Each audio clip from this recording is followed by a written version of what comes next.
Was Draco Malfoy a victim of the way his own parents raised him and a harmful ideology of purity? Or was he really that way simply because he had a bad character and was ill-natured?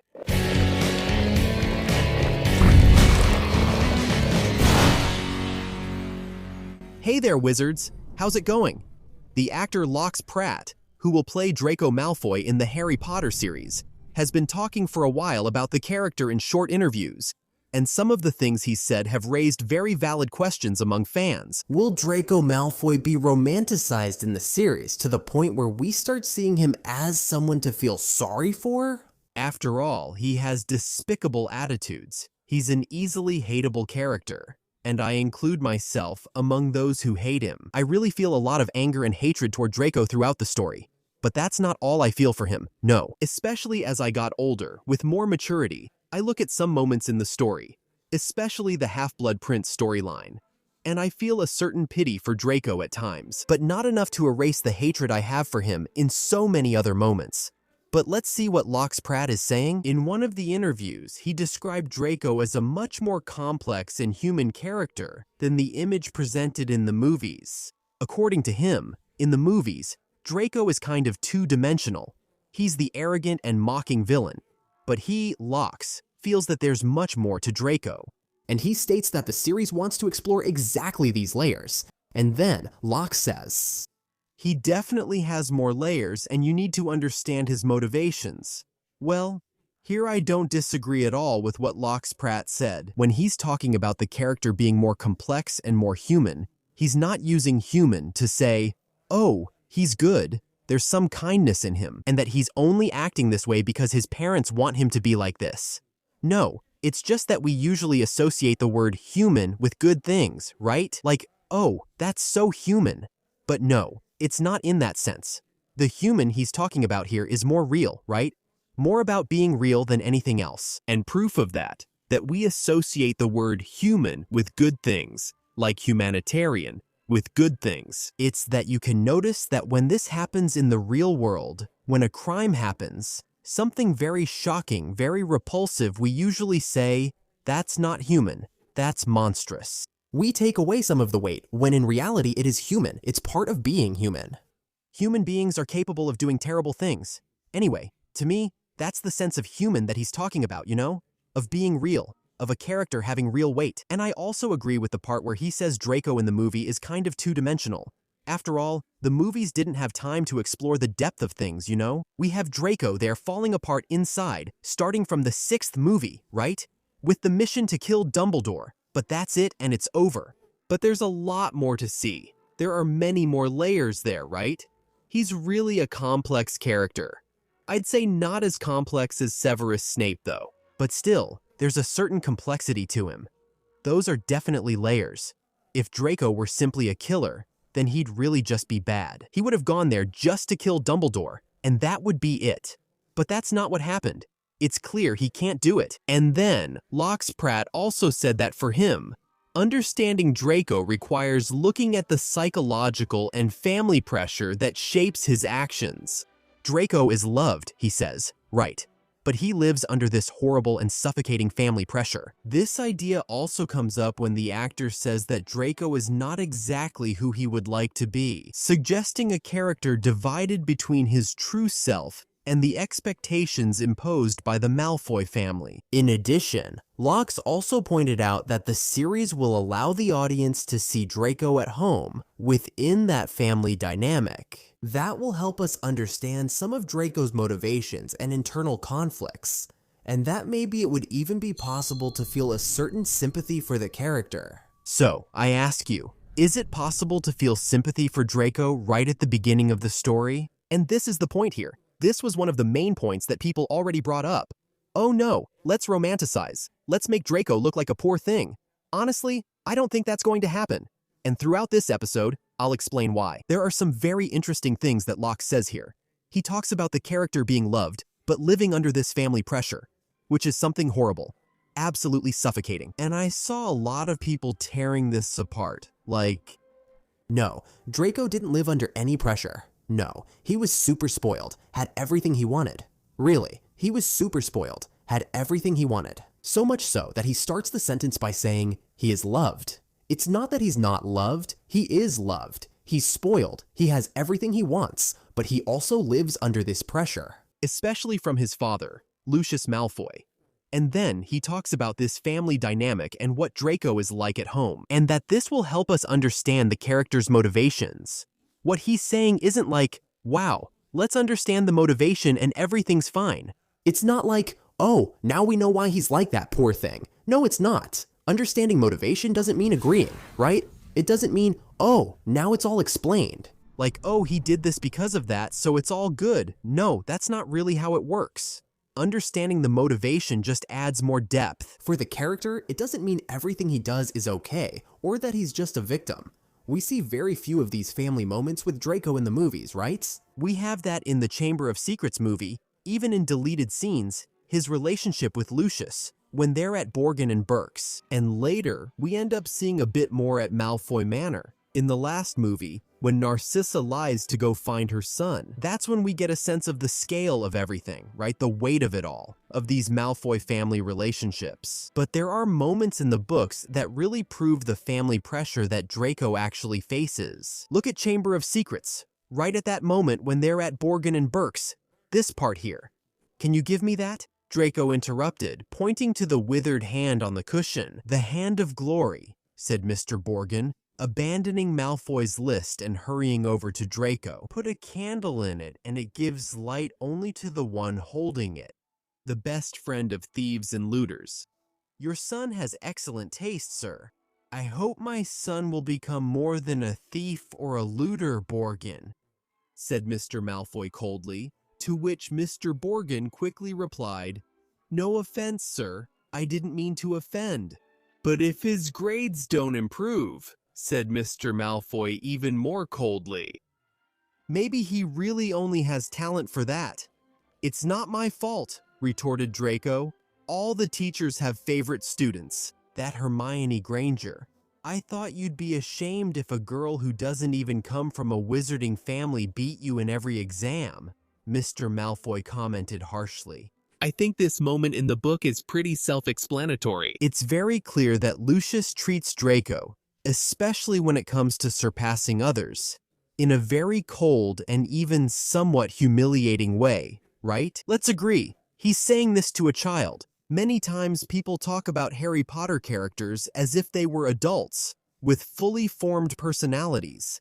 And that's not the case, right? They're children who go through adolescence and then move on to adulthood. Even adults have very questionable attitudes, let alone children who are still developing their character and personality. Anyway, I'm not defending Draco, okay? No, I'm not. I'm not defending Draco or the atrocities he commits, but I'm looking at the character development that's necessary. So, does that mean the character is some poor little victim? That the things he does aren't disgusting? That we don't feel like punching him in the face? No, it doesn't mean that. But to claim that Draco's upbringing didn't shape who he was, that this upbringing wasn't a motivation for him to become the way he presented himself. Sorry, that's not understanding the basics of the character's upbringing, not understanding the basics of the character's story. Of course, you can't just say, Draco was like that simply because he liked being that way. Where did he learn to be like that? Where did he see those things? That's not making the character out to be some poor little victim, you know? And of course, there will be people who will distort it, who will romanticize it, obviously. But that's always existed. You don't need a series for that. It's no wonder there are thousands of Draco Malfoy fanfics, just like there are people who romanticize Snape, or who romanticize James in some ways, or Sirius, and they don't really see the problems and flaws of these characters as people, as humans. Every character that has that little bit of extra complexity, who's not just a good guy or a villain, goes through this. And when we talk about antagonist characters, we tend to base our opinions much more on feelings, right? We always have a reaction that's more driven by emotion than by reason, so it's common for you to see comments. Even in this video, there will be some. You can read what I'm saying, because there are probably already people here commenting, comparing Draco with other characters who made different choices. You'll see that there will be comments in the posts where I'm reporting about Lox Pratt, about these interviews, There are also these kinds of comments. People just make these comparisons. For example, Sirius also grew up in a house like that, and he wasn't the same. Yes, that's true. So what? Are you telling me that in a story, the characters have to be exactly the same? Their development has to be completely identical? That they have to make exactly the same choices? That doesn't make sense because they're different characters with different personalities. And understand, this is much more about character development than about the actions of these characters. But since this is a point that always comes up, I'll talk about it too. There are two quotes in Harry Potter that really reflect this. One of them is, "It's not what a person is born as, it's who they choose to be." And the other quote is, "It is our choices, much more than our abilities, that reveal who we really are." Choices. So yes, it's about choices. Draco chooses one path, Sirius chooses another path. But that doesn't mean those choices weren't motivated by the environment in which they were raised. Sirius grew up in a house where he was treated with contempt, especially after being sorted into Gryffindor, breaking a centuries-old family tradition. Sirius was averse to that blood purity ideology, that thing his family valued so much. So, he simply chooses another path. He is averse to that. He was shaped by the environment he was raised in, but not by embracing it, rather by rejecting it. So, if Sirius's family environment can be used as a basis for him to go the opposite way, how is showing this about Draco and his family environment romanticizing the character? And we can use not only Sirius as an example, but also Regulus Black, his brother. This passage from Order of the Phoenix is very interesting. "But why did you leave home?" Sirius smiled bitterly and ran his fingers through his long, unkempt hair. "Because I hated all of them. My parents with their pure blood mania, convinced that being a black practically made you royalty." My idiot brother, weak enough to believe them. "Look, there he is." Sirius pointed his finger right at the base of the tree, indicating Regulus Black. A date of death, about 15 years ago, followed his birth date. He was younger and a much better son than I was. "My parents never got tired of reminding me. But he died," said Harry. "He died, you idiot. He joined the Death Eaters." "You're kidding. Come on, Harry. Haven't you seen enough in this house to know what kind of wizards my family was?" said Sirius, annoyed. "Were your parents Death Eaters too?" No. But believe me, they thought Voldemort was right. They were totally in favor of purifying the wizarding race, getting rid of Muggleborns, and handing control over to the purebloods. I bet my parents thought Regulus was the perfect little hero when he signed up right at the beginning. Regulus, Sirius's younger brother, saw him being treated like trash precisely because he went against the family's ideals. So he's shaped by that too. He was always flattering his parents, seeking their approval. And how did he do that? By embracing everything his parents said, being shaped by that upbringing. Regulus was also a product of his family environment. And then, the people who use this as an argument simply ignore that. "All right, we have two children in this house who follow different paths." Sirius goes to the opposite side, and Regulus goes to the parents' side, and they have the same upbringing, exactly the same. Choices. Just like Dudley, Harry's cousin, was also shaped by the family environment. And it's not me saying this. It's Dumbledore himself. You didn't do what I asked. You never treated Harry like a son. In your hands, he only knew neglect and often cruelty. The most that can be said in your favor is that he escaped the great harm you caused to this poor boy sitting between you. Uncle Walter and Aunt Petunia instinctively turned around as if they expected to see someone else besides Dudley squeezed between them. Us? Mistreat Dudley? What are you talking about? Began Uncle Walter, furious. But Dumbledore raised a finger, signaling him to be quiet, and silence fell, as if the wizard had muted him. Dumbledore is clearly referring to the way Dudley was raised, spoiled, thinking he was a little king. And Dudley himself only realized how horrible he was when he was attacked by the Dementors. And he really saw himself, for the first time. Without the image his parents had projected onto him of who he was, he finally sees himself. Then he realizes he really wasn't such a nice guy. And then he tries to start making it up to Harry through gestures he knew and was able to do, like putting a cup of tea at Harry's bedroom door, which Harry even thought he had left there for Harry to trip over. But no, he was trying to be kind, trying to make up for the years when he was a complete jerk. The main point is, man, nobody is born like that. Children, teenagers, become what we make of them. Obviously, I'm not talking about people who have specific conditions, like, I don't know, sociopathy or psychopathy, something like that. Obviously, that doesn't apply, but upbringing has a huge impact. And going back to Sirius, just to make another point, when he arrives at Hogwarts, he goes to Gryffindor. He makes friends there who were also against that pure-blood ideology and all that. And he follows this other path. Now, if Sirius had gone to Slytherin, if Sirius had the same circle of friends that Draco had when he got there, which he actually already had before, would it have been different? Because the people you keep company with also have a direct impact. And then, if we stop to analyze all of Draco's development, the whole way his character is built, ever since he was born, he was raised as if he were triply special. First, for being a wizard. Second, for being pureblood.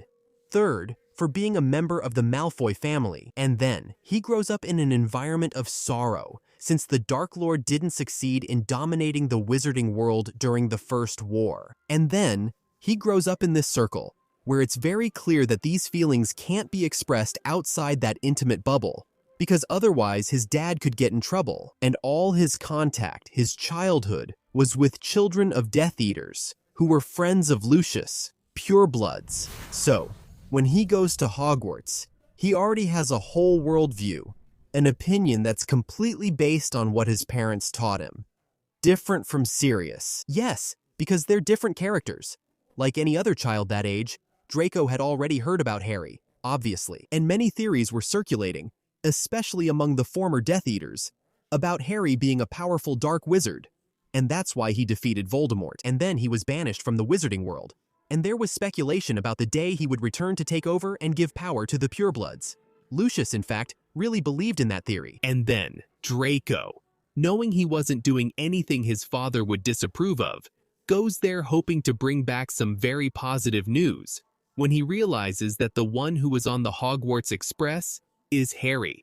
And then, he offers his friendship to Harry, and gets extremely frustrated when Harry refuses, realizing Harry was already friends with Ron, from the Weasley family, the Malfoys' great enemies. From there, he develops this grudge, this instant enmity toward Harry. A large part of Draco's behavior was inspired by the most impressive person he knew, his own father. He faithfully copied Lucius's cold and disdainful manner. And Draco's feelings toward Harry were always based on envy.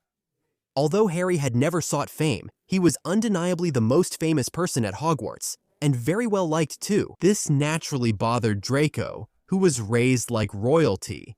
He believed he was the wizarding world's little prince. And then he arrives at school, and how come he doesn't get that attention? Because there's this Harry Potter, whom he tries to befriend, but is rejected. Remember, we're talking about a child. This is a child. A child doesn't have the same perception, doesn't have the same way of dealing with things that an adult does. Many times, even adults don't, right? Let's be honest here. There are a lot of adults out there who need some therapy. But anyway, so Draco thinks there's one thing that no one can beat him at, which is flying. He knows how to fly really well, but then Harry comes along and does what? He joins the Quidditch team in his very first year. This kid has a death wish. Draco can't handle it. The only thing that was kind of comforting for Draco was that Snape hated Harry and was always sucking up to Draco. So, over the years at Hogwarts, Draco resorts to all sorts of filthy, dirty, really despicable tactics, right? He tries to get Harry expelled several times. He wishes Hermione dead. He lies to the press to harm Harry and Hagrid. He makes a point of pretending to be badly hurt so that Buckbeak would be executed. So, I'm not saying here, I'll repeat, I'm not saying that Draco is a victim. He's despicable, but we're trying to understand his development, where that comes from. When Voldemort returns and Harry isn't believed, Draco knew that Harry wasn't lying, because at home, that was the topic of conversation, right? Everyone knew. All the Death Eaters used to go there. Lucius witnessed it even. And once again, They saw Harry escaping, And then, that stirred up hatred in Draco, because even though the Death Eaters hated Harry, and he was a symbol of the obstacle to Voldemort's progress, he was still a respectable adversary. because he had already escaped from Voldemort more than once. And then, Draco was seen as just a simple teenager, and that made Draco furious. Although Draco couldn't stand being in Harry's shoes for a second, he envied the status that Harry had, you know? In the 5th year, Draco even starts to have his lucky moments to brag. He's appointed as a prefect, and Harry isn't, and he uses that as a major trump card, a huge advantage.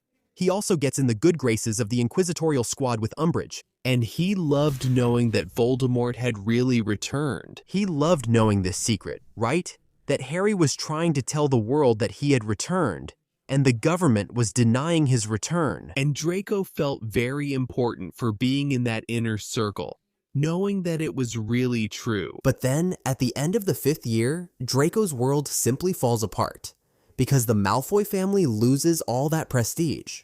Because Lucius is discovered as a Death Eater, he's sent to Azkaban, and Draco and his mother find themselves humiliated before the wizarding community. Frankly, that's what they deserved, and it just gets worse. Draco went from someone who, as he and his father believed, were about to achieve unprecedented authority and prestige, to being humiliated and outcasts among the Death Eaters, right? Because Lucius came to be seen as a discredited failure in the eyes of Lord Voldemort. Draco's existence, which until that moment had been protected and secluded.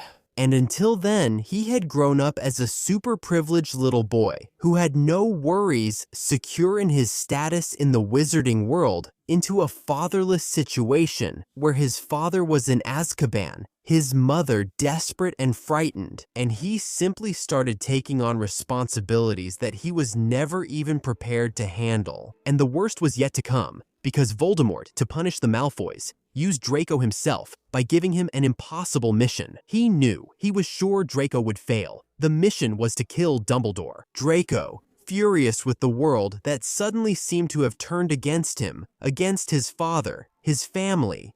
He accepts this mission, wants to avenge his father at any cost, and barely understood what was being asked of him. All he understood was that Dumbledore was the biggest figure against what his father stood for. So he convinces himself that the world would be a much better place without Dumbledore, since he was the main opposition there, not only to his father's ideals, but also to Voldemort himself. Consumed by this idea of becoming a Death Eater, Draco heads to Hogwarts with this fervent purpose, where he, gradually, as he tries to carry out this task and fails, starts to realize that the situation was much deeper than he thought, that he didn't have as much courage as he thought he did. So everything starts to weigh heavily, the threat to his family, the threat to his life, and this internal conflict starts to arise within him. Throughout his whole life, he admired and imitated a guy who was violent and prejudiced, but at the same time that he wanted to avenge his father, and that he wanted to put all of that to the test, he couldn't kill Dumbledore.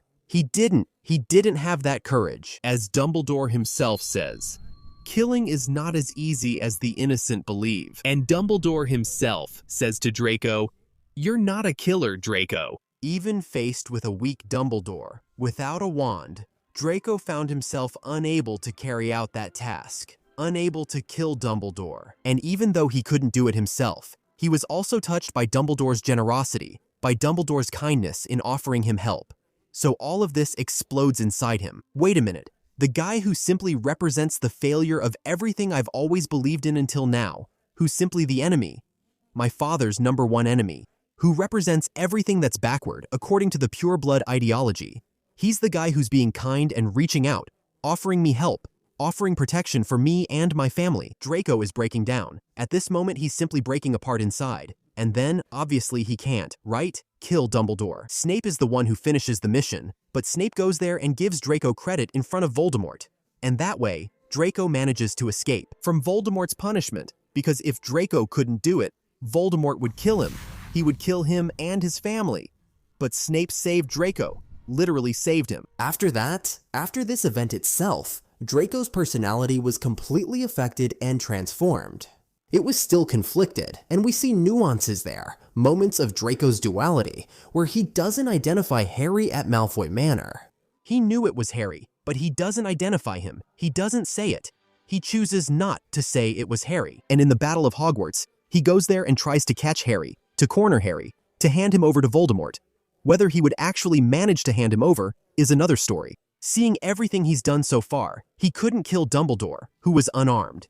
He simply didn't want to hand Harry over at Malfoy Manor when they were captured. Would he really be able to hand Harry over now, at this moment? So Harry and Ron save Draco's life once again. And then, that's another thing, another story. Harry could have left Draco there to die, and then he goes back and saves Draco from the Room of Requirement in flames. That's something inside Draco, my friend, that he just can't process. You know, the guy just can't look at that and understand how these people, who are technically my enemies, are helping me like this, saving my life. Anyway, Draco survives the war. Draco's mother, by the way, is also very important for Harry's survival, right? That doesn't erase what they did. And the Malfoy family wasn't imprisoned afterwards, precisely because Lucius acted as an informant against several other Death Eaters, just like Karkaroff did in the First Wizarding War, and also because of Narcissa's contribution there, right, saying that Harry was really dead anyway. They benefited from that. But Lucius and Narcissa didn't really change their views about blood purity, no. Draco, on the other hand, changed that a lot. He wanted to raise his son in a completely different way, not saying anything about that ideology, actually teaching the opposite. And that created a certain tension for his parents. Because both Draco and his wife, who also went through those traumas during the Second Wizarding War, since she was the daughter of Death Eaters. She didn't experience anything as intense as Draco did and chose to raise her son differently. As a result, Draco's parents didn't think very highly of her as a daughter-in-law. But Draco decided to raise his son to be much kinder and much more tolerant than Draco himself was when he was in school. So, given everything we've seen, I had to dig a little deeper to talk about it, because it's a topic that generates a lot of debate and such. But at the beginning of the series, Draco is in almost every way the typical bully. He has an unquestionable belief in his own superiority. That's something he inherited from his parents. He initially offers friendship to Harry, but is rejected. And his wealth contrasts with the poverty of the Weasleys, who are chosen by Harry, right?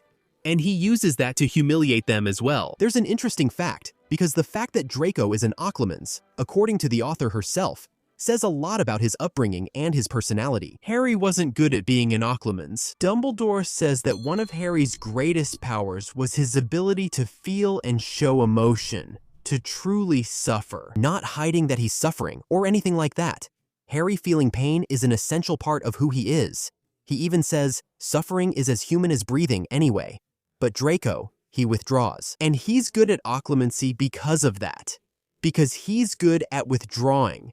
And it totally fits his personality to hide what he really feels. It was much easier for him to repress his emotions and deny the essential parts of himself. So, in the end, Draco, just like Dudley, are characters worthy of pity.